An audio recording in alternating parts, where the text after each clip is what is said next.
بسم اللہ الرحمن الرحیم الحمد للہ رب العالمین بارئ الخلائق اجمعین والصلاة والسلام علی عبد اللہ ورسولہ وحبیبہ وصفیہ وحافظ سرہ ومبلغ رسالاتہ سیدنا و مولانا ابی القاسم محمد اللہم صلی علی محمد وآل محمد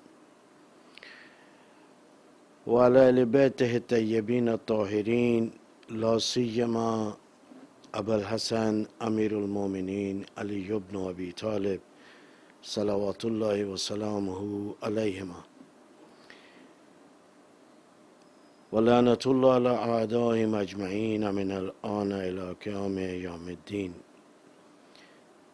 عن امیر المومنین علیہ السلام قال ان رسول اللہ صلی اللہ علیہ وآلہ خطبنا فصل اللہ ربکم بالنیات صادقہ وقلوب طاہرہ ان یوفقکم لصیامہ وتلاوت کتابہ فإن الشقی من حرم غفران اللہ فی ھذا الشہر العظیم. پروردگار عالم کا شکر ہے، اس نے ہمیں 8ویں ماہ رمضان کے روزہ رکھنے کی توفیق عطا فرمائی اور اس نے اپنی توفیق ہمارے شامل حال کی، اپنی غیبی مدد اور ہمیں صحت سلامتی فرصت عطا کی. یہ اس کی توفیقات ہیں اور دعا ہے پروردگار عالم سے کہ آخر ماہ رمضان تک ان توفیقات کو ہمارے شامل حال رکھے. تو یہاں پر پہنچ گئے تھے ہم کہ جب فرمایا کہ تمہارے سانس تسبیح اور تمہاری نیند عبادت ہے، تمہارے عمل جو ہیں وہ قبول ہیں اس ماہ رمضان میں، تمہاری دعائیں مستجاب ہیں. اس کے بعد کہا کہ اللہ سے سوال کرو نیات صادقہ کے ساتھ اور قلوب طاہر کے ساتھ کہ تمہیں روزہ رکھنے کی توفیق عطا فرمائے اور تلاوت قرآن کی توفیق عطا فرمائے. اس کے بعد فرماتے ہیں کہ فإن الشقی من حرم غفران اللہ فی ھذا الشہر العظیم. انتہائی بدبخت ہے وہ شخص کہ جو اس ماہ رمضان میں بھی اپنے لیے اللہ سے مغفرت کو طلب نہ کر سکے. انتہائی بدبخت ہے وہ شخص کہ جو اس ماہ رمضان میں بھی اپنے گناہوں کی بخشش نہ کروا سکے. اس کی وجہ یہ کیوں کہا کہ یہ بدبخت انسان ہے؟ اس کی وجہ یہ ہے کہ پروردگار عالم نے اس کے اطراف کے سارے ماحول کو اس کے لیے سازگار کیا ہوا ہے کہ کسی طرح یہ اللہ سے اپنی مغفرت کو طلب کرے، اپنی گناہوں کی بخشش کرے.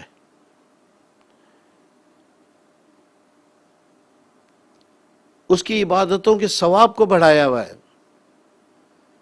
2 رکعت نماز ہے، 70 گنا سے زیادہ اس کا ثواب. قرآن کی 1 آیت کی تلاوت، پورے قرآن کی تلاوت کا ثواب. حتیٰ اس کا سونا بھی عبادت، اس کی سانس لینا بھی عبادت. کسی کو نگاہ محبت کی نگاہ سے دیکھے وہ بھی عبادت. اس عبادت کی فضا کے اندر پھر بھی اگر وہ اپنی مغفرت نہ کرا سکے تو واقعا بد نصیب انسان ہے. ایک روایت میں ہے کہ اگر کوئی شخص ماہ رمضان میں اپنی مغفرت نہ کروا سکے تو پھر وہ اللہ سے زندگی کو طلب کرے، اپنی عمر کو طلب کرے کہ پروردگارا مجھے 9 ماہ رمضان روز عرفہ کو درک کرنے کی توفیق عطا فرما. ماہ رمضان کے اندر جو اپنی مغفرت نہ کر سکے وہ انتظار کرے کہ پروردگار عالم روز عرفہ اس کی مغفرت کرے، کہ جب پروردگار عالم اتنے لوگوں کی مغفرت کرے گا کہ جو گننے اور حساب کرنے میں نہیں آئیں گے۔ تو اس لیے فرمایا کہ بد نصیب ہے کہ جو اس ماہ رمضان میں بھی اپنی مغفرت، تمام وسائل فراہم تھے اس کے لیے، حتیٰ شیطان کو بھی قید کیا تھا اللہ تعالیٰ نے، جیسا کہ اس آخری خطبے میں ہے۔ اس کے بعد فرماتے ہیں کہ ہم نے یہ جو تمہارے اوپر روزہ فرض کیا، ہم اس سے تمہارے کو یاد دلانا چاہتے ہیں کہ ایک روز ایسے آنا والا ہے کہ جس کے اندر انسان شدید بھوکا ہوگا، اس بھوک کی شدت کو یاد کرو، یعنی اپنے آپ کو اس سے بچاؤ، اس طرح کا انسان بن کے دنیا سے جاؤ کہ وہاں بھوک سے اپنے آپ کو بچا سکو۔ وہ بھوک انتہائی شدید بھوک ہوگی، دنیا کی بھوک اس کا مقابلہ کر ہی نہیں سکتی۔ جیسے دنیا کی سزائیں، دنیا کی آگ قیامت کی آگ کا مقابلہ نہیں کر سکتی ہیں، اسی طرح بھوک جو ہے وہ بھی دنیاوی بھوک اور روز قیامت کی بھوک میں زمین سے آسمان فرق ہے۔ تو فرماتے ہیں کہ ہم نے روزے کو تمہارے اس لیے فرض کیا کہ تم اس دنیا کی بھوک کے ذریعے روز قیامت کی بھوک کو یاد کرو کہ یہ اگر ایسی ہے تو وہ کیسی ہوگی۔ وَاذْكُرُوا بِجُوعِكُمْ وَعَطَشِكُمْ فِيهِ جُوعَ يَوْمِ الْقِيَامَةِ وَعَطَشَهُ۔ اس روزے میں بھوک اور پیاس کے ذریعے روز قیامت کی بھوک اور پیاس کو یاد کرو کہ جب کوئی پانی پلانے والا نہیں ہوگا، جب کوئی آپ کو کھانا کھلانے والا نہیں ہوگا، فقط آپ ہیں اور آپ کے اعمال ہیں۔ تو ایک ہدف اور مقصد جو پروردگار عالم نے ماہ رمضان کو روزے فرض کر کے کیا، وہ انسان کی اخلاقی و معنوی تربیت ہے۔ اس کے بعد فرماتے ہیں کہ وَتَصَدَّقُوا عَلَى فُقَرَائِكُمْ وَمَسَاكِينِكُمْ۔ اسلام میں اور قرآن مجید کی تعلیمات میں غریبوں، فقیروں اور مسکینوں کی مدد کا بہت تذکرہ ہے۔ چند موارد تو ایسے ہیں کہ پروردگار عالم نے امیروں کے اوپر واجب کیا ہے کہ تم اپنے مال کا کچھ حصہ نکالو اور غریب اور مساکین کو دو۔ ان میں سے ایک تو خمس ہے، 5واں حصہ اپنے مال کا نکالو۔ امیر غریب کو اپنی خوشیوں میں شریک کرے، جہاں اللہ نے اس کو دولت عطا کی ہے، اپنی اس دولت جو اضافی مال ہے اس سے وہ غریبوں کو بھی دل کو خوش کرے۔ فرمایا کہ تصدقوا علی فقراء، فقراء کو صدقہ دو، مساکین کو صدقہ دو۔ اسلام میں جتنی قدر و منزلت فقیروں اور مساکین کی بیان ہوئی ہے، دنیا کے کسی مذہب میں اتنی نہیں ہوئی ہے۔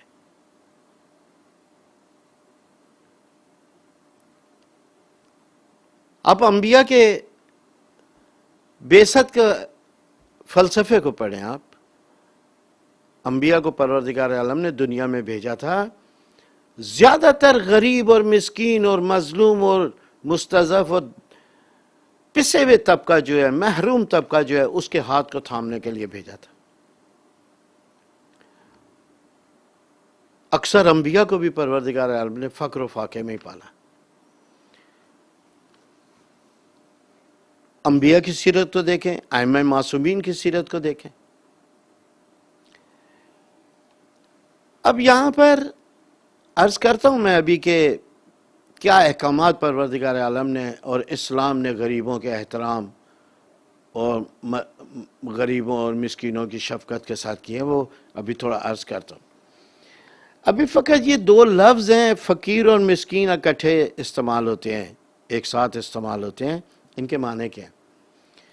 فقیر اس کو کہتے ہیں کہ جو کام کرتا ہے، کماتا ہے، لیکن بچا نہیں سکتا، اور اگر اس کو کبھی کوئی کمی پیش آ جائے تو کسی کے آگے ہاتھ نہیں پھیلاتا ہے، اس کو کہتے ہیں فقیر۔ اس کے برعکس مسکین اس کو کہتے ہیں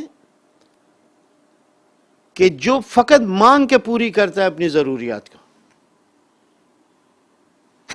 یہ ہے فقیر میں اور مسکین میں فرق، کہ فقیر کچھ کام کر سکتا ہے، کچھ کما سکتا ہے، اور وہ اپنی عزت و شرف کے لیے حفاظت کی خاطر کسی کے آگے ہاتھ نہیں پھیلاتا. لیکن مسکین اس کے برعکس ہے، وہ تھوڑی تھوڑی ضروریات کے لیے بھی دوسروں سے مدد مانگتا ہے، سوال کرتا ہے. لہذا پیغمبر اکرم نے فرمایا ماہ رمضان میں ایک ذمہ داری تمہاری یہ ہے کہ فقراء اور مساکین کو صدقہ دو. اب میں فقط کل ایک ایسی واقعے کے اوپر میں متوجہ ہوا کہ میں واقعاً فقیروں اور مساکین کے متعلق میرا بالکل ذہن تبدیل ہو کر رہ گیا. آیت اللہ مکارم میں اپنی ویب سائٹ کے اوپر ایک غریب اور مسکینوں کے لیے ایک تقریباً ایک پیراگراف تقریباً 6-7-8 لائن کا تھا. جب میں نے اس کو پڑھا میں کانپ کے رہ گیا. فرماتے ہیں کہ تم جب کسی شخص کی بارگاہ میں جاتے ہو، دربار میں جاتے ہو، تو اس کے کچھ دربان ہوتے ہیں، جو سپاہی ہوتے ہیں جو دروازے پر کھڑے ہوتے ہیں. جب تک آپ ان کو مطمئن نہ کریں، جب تک آپ ان کو خوش نہ کریں، آپ دربار میں نہیں جا سکتے، آپ بادشاہ سے نہیں مل سکتے. ان کو خوش کرنا پڑتا ہے. وہ چاہیں تو تمہیں روک لیں، وہ چاہیں تمہیں اجازت دے دیں، لیکن اجازت جب ہی دیں گے جب ان کو تم خوش کر لو گے، ان کو راضی کر لو گے، جب وہ تمہیں اجازت دیں گے. بس یہ دنیا کا دستور ہے. آپ کسی وزیر کے پاس جائیں، آپ کسی سفیر کے پاس جائیں، آپ کسی وزیر اعظم کے پاس جائیں، آپ کسی صدر کے پاس جائیں، دروازے پہ آپ کو روکا جاتا ہے، آپ کے پوچھا جاتا ہے کیسے آئے، کون ہو. جب وہ مطمئن ہو جاتے ہیں، وہ خوش ہو جاتے ہیں، جب آپ کو راستہ دیتے ہیں کہ آپ جا کر ان سے مل لیں. فرماتے ہیں کہ پروردگار عالم کی جو بارگاہ ہے اس نے بھی اپنے دروازے کے اوپر کچھ دربان رکھے ہوئے ہیں. جب تک کہ ان سے اجازت نہیں لے لو گے، جب تک کہ ان کو راضی نہیں کر لو گے، جب تک کہ ان کو خوش نہیں کر لو گے، وہ تمہیں اندر جانے کی اجازت نہیں دیں گے. تمہارے اور خدا کے درمیان فاصلہ برقرار رہے گا، تمہارے اور خدا کے درمیان رابطہ قائم نہیں ہو سکتا. پوچھا گیا کہ یہ کون ہے کہ جن کو اللہ تعالیٰ نے اپنی بارگاہ کے اوپر دربان لگایا ہوا ہے؟ فرمایا یہ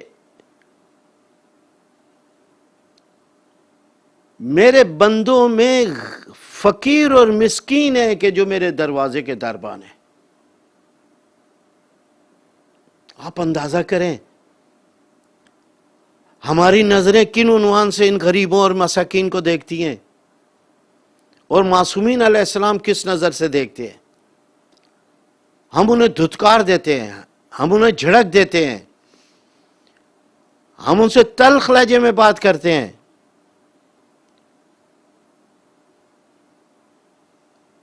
لیکن حضرات فرماتے ہیں کہ اللہ کی ایک بارگاہ، ایک درگاہ ہے. اللہ کی بارگاہ کے دربان یہ فقیر اور مسکین لوگ ہیں. اگر تم چاہتے ہو کہ اللہ تعالیٰ سے ملاقات کرو، پہلے دربان کو خوش کرو، راضی کرو. اگر تم نے ان غریبوں اور مساکین کو تم نے راضی نہیں کیا، تم بارگاہ خدا میں داخل نہیں ہو سکتے ہو. اب آپ کو سمجھ میں آیا کہ مولا امیر المومنین جب رات کو سوتے ہیں، سب سے زیادہ جس چیز کا قلق ہوتا ہے اور سوچ ہوتی ہے، فکر ہوتی ہے مولا کو، وہ اس بات کی ہوتی ہے کہ ایسا تو نہیں ہے میرے اطراف میں کوئی غریب و مسکین بھوکا سو گیا.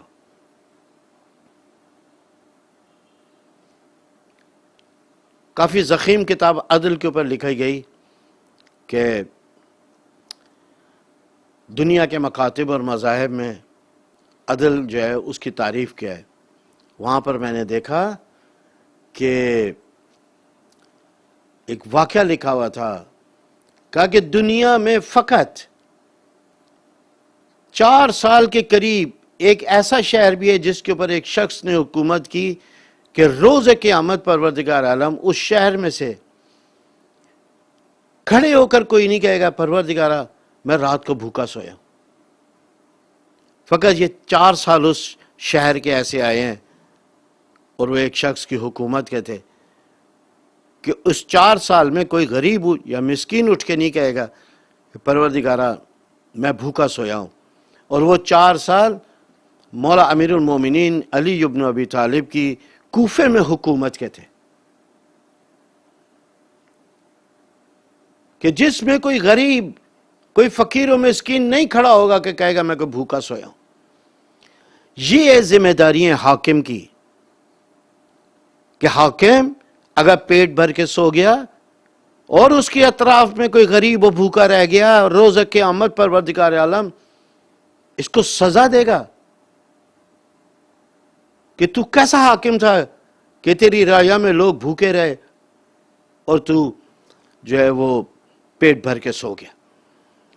ایک بات اور بھی یہاں پر آپ لوگوں کی خدمت میں عرض کروں. انہی غریبوں انہی فقیروں اور انہی مساکین کی فکر کے اندر یہ لکھا ہوا ہے کہ مولا امیر المومنین علیہ السلام اتنی نہ فقط یہ کہ جب حکومت پہ نہیں تھے جب خلافت ان کے ہاتھ میں تھی اس وقت اور بھی زیادہ علی علیہ السلام نے جو ہے وہ کمتر کھانا کھایا کہ اب میرے اوپر ذمہ داری ہے. جب تک خلیفہ نہیں تھے کوئی بہتر کھا لیتے تھے لیکن خلیفہ بننے کے بعد مولا امیر المومنین نے بالکل اپنی معیار کھانے کا گرا لیا فقط یہ سوچ کے کہ جب ایک خادم نے کہا ایک صحابی نے کہا مولا آپ اس اتنی سوکھی ہوئی روٹیاں کھا رہے ہیں بھگو بھگو کے تو مولا اس وقت رونے لگے اور رونے کے بعد ایک جملہ کہا کہ میں یہ سوکھی روٹیاں بھگو کر کھاتا ہوا بھی ڈر رہا ہوں کیا پتا میری رعایا میں کوئی ایک ایسا شخص بھی ہو کہ جس کو یہ بھی نہ نصیب ہوئی.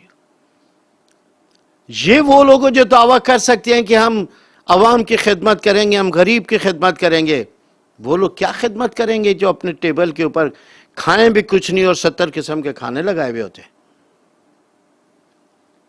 لاکھوں روپیہ ایک ایک دن کا وزیر اعظم ہاؤس کا خرچہ ہے ایک ایک دن کا. یہ لوگ قوم کی خدمت کریں گے. آخری جملہ میں عرض کروں جس قوم کے رہبر کی زندگی غریب کی زندگی سے بہتر ہوگی وہ کبھی اپنی قوم کی خدمت کر ہی نہیں سکتا. آج بھی بولٹن مارکیٹ کے اوپر جائیں انسان گاڑیوں کو کھینچ رہے ہیں 5 من کا سامان پڑا ہوا ہے پیچھے سینوں کے اوپر بیلٹ لگی ہوئی اور اس کو کھینچ رہے ہیں. یہ انسانی معاشرہ ہے. روڈوں کے اوپر وہیں پر جانور چل رہا ہے وہیں پر وہ بیچارے ریڑیوں کو کھینچ رہے. یہ غریب. مجھے تعجب ہوتا ہے میں ایسے جزیات آپ کو کیا بتاؤں کہ جب میں امیروں کی گاڑیوں میں دیکھتا ہوں پیچھے ٹھنڈ کے اندر ان کے سپاہی اور گارڈ بیٹھے ہوئے ہیں اور وہ اندر ہیٹر چلا کر بیٹھے ہوئے ہیں تو خدایا یہ کیا ہے ظلم ہے.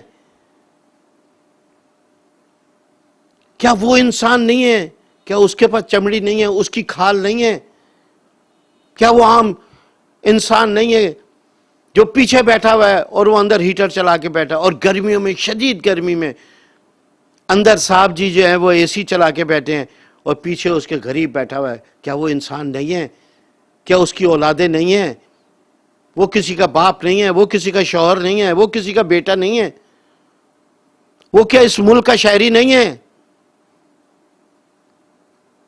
اب تھر کے اوپر جائیں. میں میرپور خاص میں کئی سال میں نے تبلیغ کی ہے تھر بھی آتا جاتا رہا میں. اب جائیں تو صحیح ذرا 4-4 5-5 کلومیٹر خواتین پانی لینے کے لیے جا رہی ہیں. دنیا میں کہاں ایسا ہوتا ہے. ننگے پیر گرم ریت وہیں پہ بچھو چل رہے ہیں وہیں پہ سانپ چل رہے ہیں. پھر اب ان کو سانپ ڈس جائے یا بچھو ڈس جائے ان کو کوئی دوا دارو کرنے والا نہیں ہے. جہاں پینے کا پانی نہیں ہے. یہ کچھ ہمارے اکیڈمی نے بھی ساکی جو ہمارا فاؤنڈیشن ہے اس نے کافی وہاں پر ہینڈ پمپس لگائے ہیں، کافی لگائے ہیں وہاں پر، لیکن سرکار نے تو کچھ نہیں کیا. آپ پورے تھر کے اندر چلے جائیں، آپ کو اسکول نہیں ملے گا، کالج، یونیورسٹی تو دور کی بات ہے.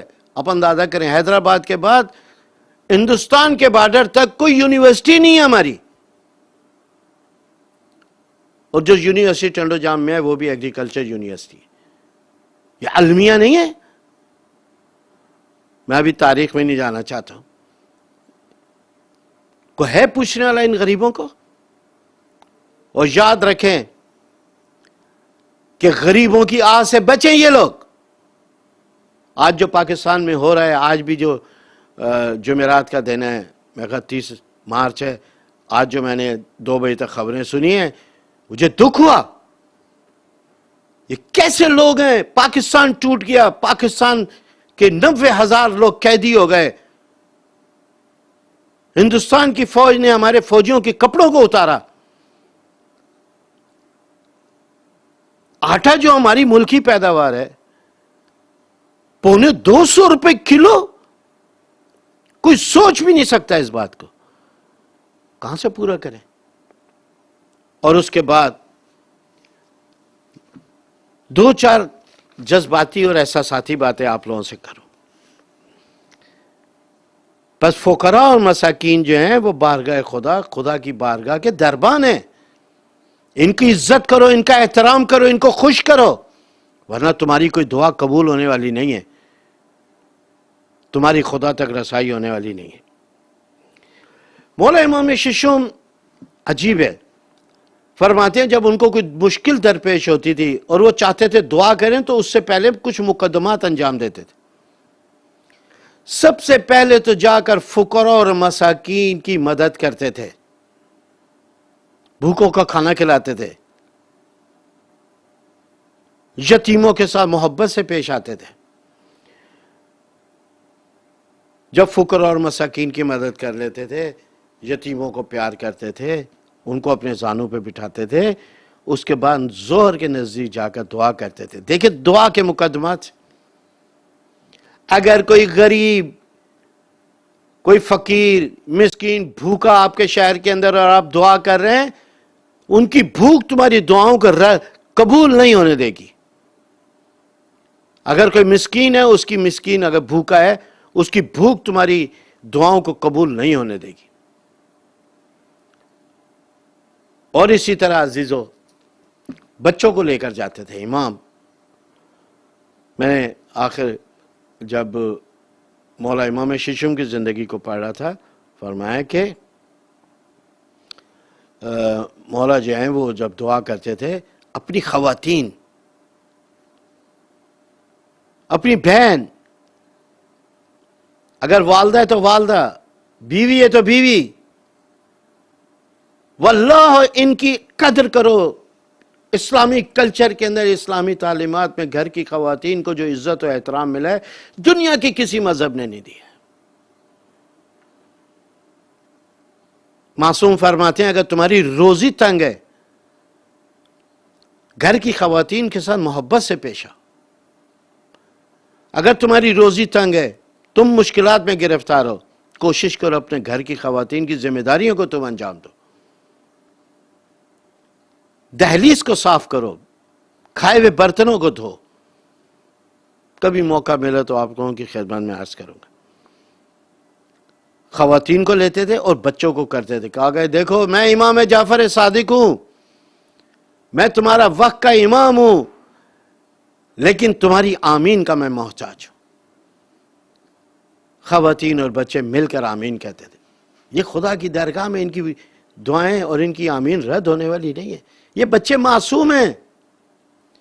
پروردگارہ میں تو گناہگار ہوں، یہ بچے تو گناہگار نہیں ہیں.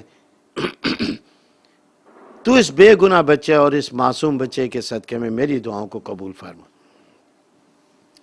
حتیٰ اسلامی تعلیمات میں کسی یتیم اور فقیر اور مسکین کے سامنے اپنے بچے کے سر پہ دست شفقت پھیرنے سے بھی معصومین نے روکا ہے آپ کو. ایسا نہ ہو کہ کوئی غریب ہے، کوئی مسکین ہے، کوئی یتیم ہے، اس کے دل میں آئے کاش میرا بھی باپ ہوتا تو مجھے پیار کرتا، میرے سر کے اوپر دست سے شفقت پھیرتا. اور مہنگے پھلوں کے چھلکے بھی غریب اور مسکین کے دروازوں پر پھینکنے سے اسلام کی تعلیمات میں اخلاقاً منع کیا گیا آپ کو کہ اچھا پھل کھا کر اس کے چھلکے جو ہے جا کر غریب اور مسکین کے دروازوں پر نہ پھینک دیں، یتیموں کے دروازے کے اوپر نہ پھینک دیں. وہ بھی جا کر روئے گا، پروردگارا میرا بھی باپ کماتا ہوتا، ہم بھی امیر ہوتے تو ہم بھی یہ پھل خرید کے کھا لیتے. اسی لیے پیغمبر اکرم نے سب سے زیادہ امداد غریبوں کی مولا امیر المومنین کی ترجیحات میں سب سے آگے غریب و فقراء تھے، امام حسن امام حسین. حتیٰ جب میں نے جناب علی اکبر علیہ السلام کی زندگی کو پڑھا میں تعجب میں رہ گیا. وہ جوان 18-19 سال کا جوان راتوں کو بستر پہ نہیں ہے، یا محراب عبادت میں ہے، یا کسی غریب و مسکین کے دروازے کے اوپر ہے. میں اپنے جوانوں کی خدمت میں عرض کروں گا کہ فقط اس کے کلیجے کو اور اس کی برچھی کو نہ روئیں، جناب علی اکبر کی سیرت کو اپنانے کی کوشش کریں، جو 18 سال میں اخلاق کے اندر، معرفت کے اندر، عبادت کے اندر 63 سال رسول اللہ کے معیار اور مقام کے اوپر پہنچ گئے. علی اکبر سے یہ بھی سیکھیں، عبادت کیسے کی، قرآن کی کیسے تعلیم حاصل کی، غریبوں کی کیسے مدد کی، حق کا کس طرح ساتھ دیا. فقط 2 بچھوڑے پڑھ کر تو نہیں علی اکبر کو فقط یاد کریں گے، اس کی سیرت کے اوپر بھی چلنا ہے. انشاءاللہ کبھی موقع ملا تو حضرت علی اکبر کی سیرت کو عرض کر. آخر میں آ کے میں ایک بات کو کہنا چاہتا ہوں کہ آخر غریب کون ہے، امیر کون ہے؟ وہ غریب بھی جو ہے وہ بھی اللہ کی طرف سے، امیر کو بھی اللہ نے امیر بنایا. وہ کوئی کہہ سکتا ہے جہاں پر بھی کہا کہ تم مال سے انفاق کرو تو پروردگار عالم کہتا ہے ہم نے آتیناکم، ہم نے جو تمہیں مال دیا ہے تمہارا نہیں ہے. اگر تم لوگ کسی غریب کو مدد کر رہے ہو، فقیر کو مدد کر رہے ہو تو اپنے مال سے نہیں کر رہے ہو. پروردگارہ کہتا ہے جو میں نے تمہیں عطا کیا ہے اس میں سے دے رہا، مما رزقناکم،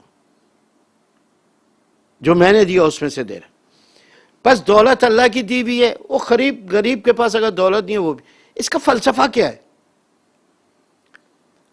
شکر گزار ہونا چاہیے امیروں کو غریبوں کا. غور سے سنیں میں کیا بات کر رہا ہوں. بعض باتیں ایسی ہوتی ہیں جو زندگی میں ایک ہی مرتبہ آتی ہیں، پھر انسان کو سننے کو نہیں ملتی. شکر گزار ہونا چاہیے امیروں کو غریبوں کا کہ پروردگار عالم نے ان کے حصے کا پیسہ کاٹ کر تمہاری جیب میں ڈالا ہے. اگر تمہارا پیسہ برابر کا تقسیم کر دے سارے برابر ہو جائیں. فلسفہ کیا ہے اس کا؟ فلسفہ فقط یہ ہے کہ غریب اور امیر کا فرق ختم، امیر اور غریب کا فرق ڈال کر پروردگار عالم ایک دوسرے سے تعلقات کو جوڑنا چاہتا ہے. وہ ایک دوسرے کا محتاج رہیں. جیسے ایک امیر آدمی ہے، کتنے لوگوں کا محتاج ہے. اگر غریب نہ ہوتا تو کون اس کی گاڑی چلاتا؟ اگر کوئی غریب نہ ہوتا تو کون اس کی روٹی پکاتا؟ اگر غریب نہ ہوتا تو کون اس کی حفاظت کرتا؟ اگر کوئی غریب نہ ہوتا تو کون اس کی چوکی داری کرتا؟ غریب کو پیسے کی ضرورت ہے، امیر کو ملازمین کی ضرورت ہے. اگر ہر شخص برابر ہو جاتا تو کون کسی کی نوکری کرتا؟ بس سماجی اور معاشرتی تعلقات کو برقرار رکھنے کے لیے اور انسان کو ایک دوسرے کا محتاج رکھنے کے لیے پروردگار عالم نے غریب اور امیر کے فرق کو رکھا ہے. لیکن عزیزو یاد رکھو، کوئی امیر یہ نہ کہے کہ میرے پاس پیسہ ہے تو میں غریب سے بالا تر ہوں. پروردگار عالم نے قرآن مجید کی ایک آیت میں اس قسم کی سوچ کے اوپر خط بطلان پھیر دیا، اور وہ یہ ہے ان اکرمکم عند اللہ اتقاکم. اللہ کے نزدیک سب سے زیادہ وہ شخص ہے جو تم میں سب سے زیادہ متقی و پرہیزگار ہے.